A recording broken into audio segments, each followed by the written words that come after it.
How does this war end, do you think? We're going to find out this winter. Well, I know what I would do in his shoes. I'd wait till the first cold snap and shut off the taps. Right. Well, because of course he's going to do that. He's got the control over the energy. Of course he's going to do that. He's already warned the West with his insistence that maintenance problems were necessary and the pipelines had to be shut down. Do you think he will use a nuclear weapon? If necessary, he'll use a tactical battlefield weapon. Even Yes. if it starts World War III? It won't, probably. Why? Because we wouldn't respond? What's in it for us? If you let him do it and get away with it, where does that end? Then you are into a hit analogy. Look, you can get yourself in a situation, no problem, where there's no good outcome. We're trying to do that right now on every front we can possibly imagine. We can easily get ourselves in a situation where it's hell this way and hell that way. That's highly probable. But should the Ukrainians give the Russians anything? When I was over there recently interviewing President Zelensky, what I was struck by was everybody I met in Kyiv, the capital city, were utterly resolute. Don't give them an inch of our land. Yeah, well, I can't speak to that because I don't know what the preconditions for peace might be.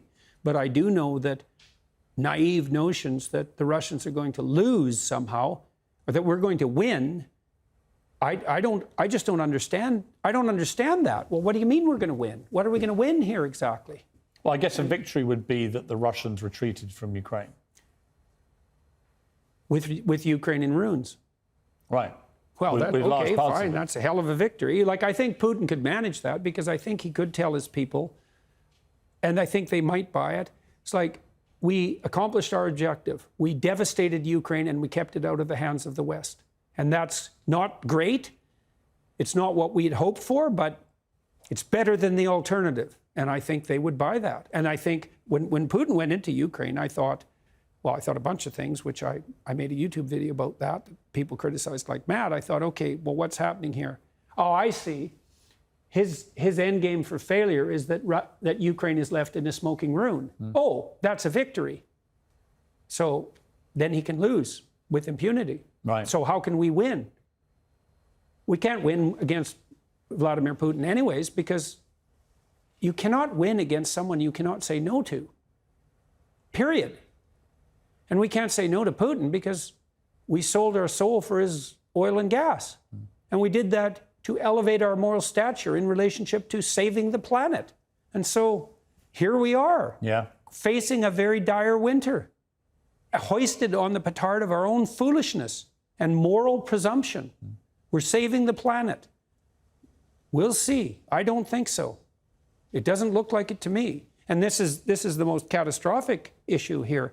Assuming that we're facing an environmental crisis of planetary proportions, which is not something I buy, by the way, assuming we are, well, then I would imagine that you would put in place measures that would ameliorate that problem instead of exacerbating it. But all the measures you're putting in place are actually making the environmental problem worse.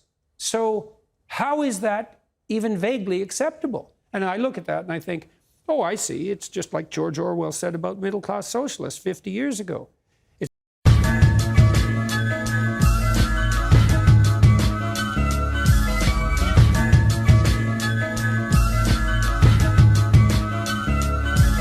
Just gonna say whatever comes to my mind.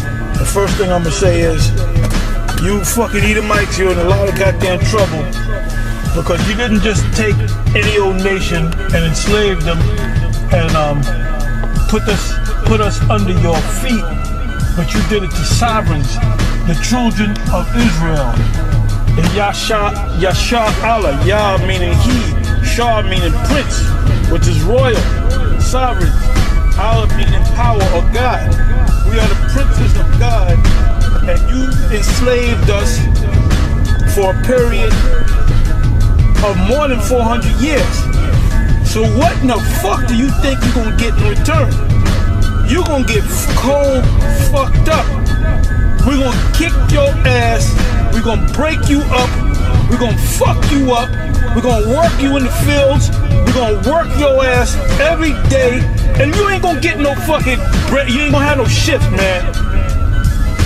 If we decide to make your motherfucking ass work 2-3 days straight, you gonna do it, bitch.